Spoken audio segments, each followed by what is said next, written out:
I have to admit, I've had this track on repeat for like 3 days now. Rendezvous by Toliver and Yeat. Oh, And yeah. every time I think I've got it figured out, as just a good song for a late night drive, something else just catches me. It's got layers. It really does. It seems so simple. But then you remember who's on it. Toliver, who's the master of that whole moody, atmospheric vibe. And then Yeat, who is... he's basically a glitch in the matrix of modern trap. It feels like a collision. It is a collision. And, usually when you mix two things like that melodic soul and this almost industrial chaos, you just get a mess. Right. But here you get this very specific texture. I was reading through our main source for today, Echoes of the Night, analyzing Rendezvous, and the author makes a really compelling point right away. Okay. They argue that we shouldn't hear this as just a party anthem. We should be listening to it as a psychological profile of isolation. Which is so funny because if you play this song at a club, it absolutely goes off. Oh, for sure. The bass is rattling your chest, the energy is there. But I think that's the trap, right? No pun intended. Exactly. You get lured in by the beat. But if you actually listen to the architecture of the song, it's really claustrophobic. It doesn't sound like a celebration. It sounds like a desperate attempt to feel something. And that distinction is so important. It's the difference between a party where people are connecting and a party where everyone's just in the same room, staring at their phones. Yeah. And Echoes of the Night suggests the key to this whole thing is actually right there in the title. Rendezvous. Rendezvous. Yeah, let's unpack that.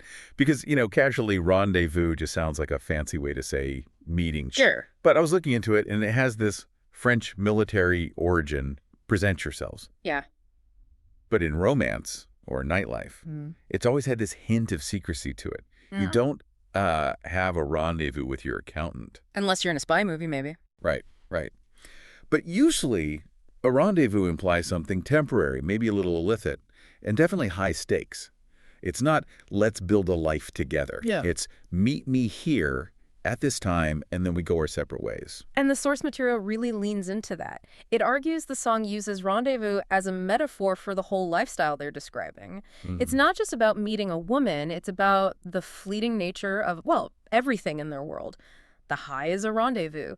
The money is a rendezvous. It's all just visiting. Nothing stays. That completely changes how you hear the hook. It feels less like a romantic invitation and more transactional. Yeah. Like, I have this limited window of time, this limited emotional availability, take it or leave it. And that feeling of impermanence is baked right into the production. We have to talk about the soundscape because the producers did some very intentional things to create that unstable feeling. Oh, absolutely. The first thing that hit me was just the space. You know how a lot of pop rap is just this wall of sound? Right, just dense. This track has these huge, reverb-heavy pockets of silence. Yeah. It feels cavernous. Spacey is the word the analysis uses, but I think cavernous is even better.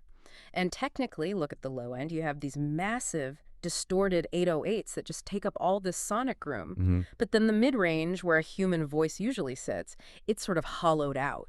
It creates that nighttime mood instantly. It's like the audio version of walking through a city at 3 a.m.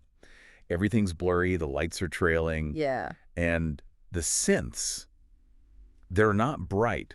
They're all minor key, heavily filtered. They sound like they're underwater. That underwater effect is crucial. It's a technique called low-pass filtering, where you cut off all the sharp, high frequencies. Okay. It makes the music feel distant, even when it's loud. It adds to that hypnotic quality the analysis mentions. It's immersive, but it's also numbing. Numbing is the perfect word. And speaking of numbing, that brings us to the vocals. Yeah. We have to talk about the auto-tune here. We do. I feel like people dismiss it as just a way to fix bad singing. But in this genre, with these guys, it's an instrument. It's a texture tool. They're not using it to hide their pitch. They're using it to slightly dehumanize the voice. Especially with Yeat. His voice sounds like it's literally breaking apart half the time. That digital glitchiness is part of the whole aesthetic. It fits that theme of experimental trap. I want to pause on that term because we throw it around. For someone listening who maybe just hears loud bass, what are we actually talking about? So traditional trap from the South is defined by, those rapid-fire hi-hats, the heavy sub-bass, and a pretty aggressive delivery, experimental trap, which Yeat is really the poster child for. Takes all that and injects this industrial, almost rave-like electronic sound. The synths sound like power drills or video game glitches. It's meant to be jarring. It's aggressive, but in a digital way. Yeah. And that provides such a stark background for Don Toliver. I've always seen him as this sort of tragic crooner. I like that. He has that melody that reminds you of old school soul, but the lyrics are just toxic. The source analysis draws a really sharp line between them. It positions Toliver as the emotional anchor. Yeah? He brings the melody, the atmosphere, the feeling of the relationship. He's the one selling the romance of the rendezvous. He makes toxicity sound beautiful. That's his superpower. He can sing about being completely detached and high, Right. but the melody is so sweet you just want to sing along. And you contrast that with Yeat. If Toliver is the smoke, Yeat is the laser cutting through it. Ooh, good analogy. His role isn't emotional, it's about energy and status. His flow is unpredictable, it stutters, it moves in these weird pockets of the beat. It's erratic. Toliver pulls you in, and Yeat keeps you on edge. And that's why it works. If it was just Toliver, it might be too sleepy, just Yeat, and it could be too abrasive for a lot of people. Together they create this push-pull. It mirrors the lifestyle, the smooth allure of the party from Toliver, and the chaotic, jagged reality of the high from Yeat. Let's get into that jagged reality. Because when you strip away the cool production, the lyrics are basically just a catalog of excess. It's not just, I have money. It's specific. It's incredibly specific. The source material lists out the iconography, the designer brands, the expensive cars, the jewelry. But what's interesting is how they talk about it. These things aren't just possessions. They're keys. Yes. The Tampa trucks, Yeat's slang for those huge SUVs, or the Lamborghinis, they act as the entry fee for the rendezvous. Right. I was struck by that idea that financial success provides the access. You don't get the girl or the party or the high without the purchase first.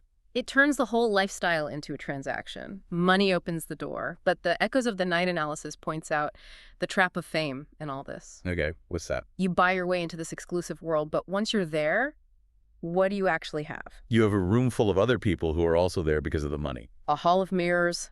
Yeah. You're flexing on people who are flexing right back at you. And this is where that whole party anthem vibe really starts to crack. The text suggests that this world, for all its luxury, it just lacks depth. It's wide, but it's shallow.